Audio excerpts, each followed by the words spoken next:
I woke up to the tragic news. A 38-year-old Uber driver was killed alongside his passenger, an 18-year-old student. That story hit me hard.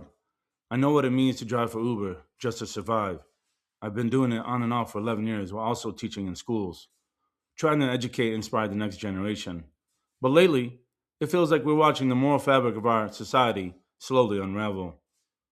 And this wasn't the only tragedy. In another incident here in Chicago, officers responded to the 400 block of West 69th Street in the West Lawn neighborhood just before 2 a.m. A teenage boy was standing outside when multiple shots struck him in the lower back. He was rushed to Christ Hospital, where he later died. I teach not far from that area. So when I hear these stories, I don't just see headlines. I think about the students. I think about the families. I think about the community. And I ask myself, where are our leaders? As a sociology teacher, I study people, institutions, and social behavior. Sociology asks an important question: are people born criminals, or does the environment shape behavior? This is the classic nature versus nurture debate. Is violence biological, or are people pushed into destructive lifestyles because of the environments they grow up in? Today, many young people are surrounded by a culture where killers are glorified, guns represent power, and social status is tied to money, drugs, material possessions, and being promiscuous. Fast cars, designer brands, and social media clout become symbols of success. For some, selling drugs appears to be the quickest path out of poverty. And we need to have an honest conversation about substance abuse. A large percentage of violent crimes happens when people are under the influence of alcohol or drugs. Yet liquor stores flood low income communities. Alcohol is a drug. Weed affects cognitive functioning. Hard drugs like fentanyl, heroin, meth, and cocaine are destroying neighborhoods across America. We are hurting ourselves. Crime has become profitable. It creates jobs for the criminal justice system, fills prisons, and fuels billion-dollar industries. The government does not always need martial law to control struggling communities. Sometimes people destroy themselves through addictions, hopelessness, and despair. The bullets destroying our communities are not only in guns, they are also hidden inside addiction, poverty, trauma, and despondency. Nelson Mandela once said, I learned that courage was not the absence of fear, but the triumph over it. That quote matters today because Americans are being divided against one another every single day. Progressives versus conservatives, blacks versus white, urban versus rural, immigrant versus citizen. But poverty does not care about political parties. And here's a fact many people ignore: there are more white Americans living in poverty than black and brown Americans combined in some regions of this country. Poverty affects everybody. We need policies focused on the greatest good for the greatest number, what sociologists and philosophers call utilitarianism. The data is clear. Economic struggle creates stress, trauma, instability, and mental health crises. When people feel trapped, hopeless, and disconnected, crime and violence increase. This is not just about individual choices, it is also about systems. Millions of Americans are working hard and still struggling to survive. People do not want handouts. People want fairness. People want opportunity. People want representation. The phrase no taxation without representation still matters today. Tax dollars that should benefit everyday people through better schools, affordable housing, healthcare, mental health resources, and safer communities. Instead, corporations and wealthy elites often receive massive tax breaks while ordinary communities continue to decline. And many Americans are beginning to feel politically gaslit. Gaslighting is a psychological manipulation that causes people to question their own reality. Sociologists often connect this feeling to alienation, a sense of disconnection from society, institutions, and even one another. People are told the economy is strong while they cannot afford rent. People are told education matters while graduates struggle to find jobs. People are told opportunity exists while wages remain stagnant. That disconnect creates frustration and distrust.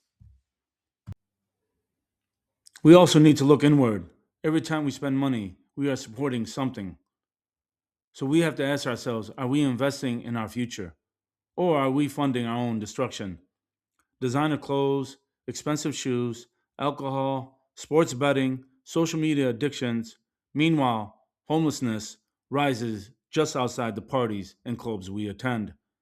We are consuming more entertainment than education because knowledge is power. Your phone should not control your life. Social media should not replace critical thinking.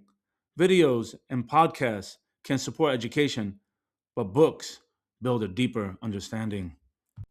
Benjamin Franklin once said, "An ounce of prevention is worth a pound of cure." Recently, another tragic story emerged from the Chicago suburbs. An 18-year-old allegedly shot and killed his own father. As sociologists, we must remain objective. We cannot jump to conclusions before all the facts are known, but we can ask deeper questions.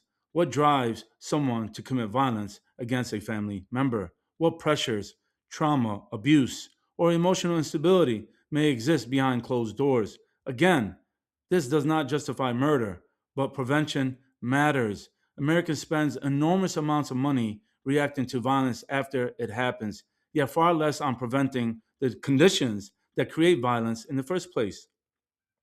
If someone spends 15 or 20 years in prison, taxpayers will spend hundreds of thousands, even millions of dollars incarcerating them. According to the Illinois Department of Corrections, incarcerating one person costs more than $50,000 per year. Think about that. Imagine even a fraction of those resources went into mental health care, youth programs, family counseling, schools, or community investment before violence occurred. We are all connected. Martin Luther King Jr. spoke often about the interconnectedness, the idea that injustice anywhere affects people everywhere. When communities collapse, we all pay the price. Today, many Americans are losing faith in institutions. People feel schools are failing, politicians are failing, communities are failing, the economy is failing working class families. And despite all of this, we continue hearing that America is the land of unlimited opportunity. But many people no longer believe that. The old Horatio Alger myth, the idea that hard work alone guarantees success, feels increasingly unrealistic to younger generations. Automation is replacing jobs. Artificial intelligence is changing industries. College graduates struggle to find careers in their fields. People are asking, what exactly are we working toward? U.S. Senator Charles Sumner once said, caste makes distinctions where God has made none. America may not officially call itself a caste society, but class divisions are everywhere. People are often trapped by income, zip code, educational access, and economic opportunity. Some perform difficult labor that society depends on while still being looked down upon by wealthier classes. And while capitalism itself is not entirely the problem, unchecked corporate power has created dangerous inequalities. Small businesses struggle while giant corporations dominate industries. Communities suffer while profits soar. Meanwhile, pollution, environmental destruction, and neglected infrastructure continue affecting ordinary people. Here in Chicago, thousands of aging lead pipes still threaten water quality in many neighborhoods. This is not just politics, this is public health crisis. In conclusion, William Shakespeare once wrote, "Cowards die many times before their deaths. The valiant never taste of death but once." This is not fear mongering. This is a wake up call. We cannot continue living in a society where appearance matters more than education, where profits matters more than people, and where communities are left behind while violence becomes normalized. We must stop being passive observers. Real change requires educated citizens willing to organize, vote, and speak out, and support policies that strengthen communities instead of only protecting corporate interests. We must educate ourselves. We must support our communities. We must demand accountability from leaders. And we must stop accepting hopelessness as normal because the future is not written yet. We still have the ability to rebuild our communities, strengthen our families, and restore purpose to the next generations. Let's start buying more books than shoes. Let's invest in knowledge instead of appearances. Turn off the distractions. Open a book. Think critically. Speak truthfully. And never stop fighting for justice, dignity, and opportunity for all people. See you next time. Peace be upon you. Please, if you like this video, hit the like button and please subscribe. It will help grow this channel. Thank you again.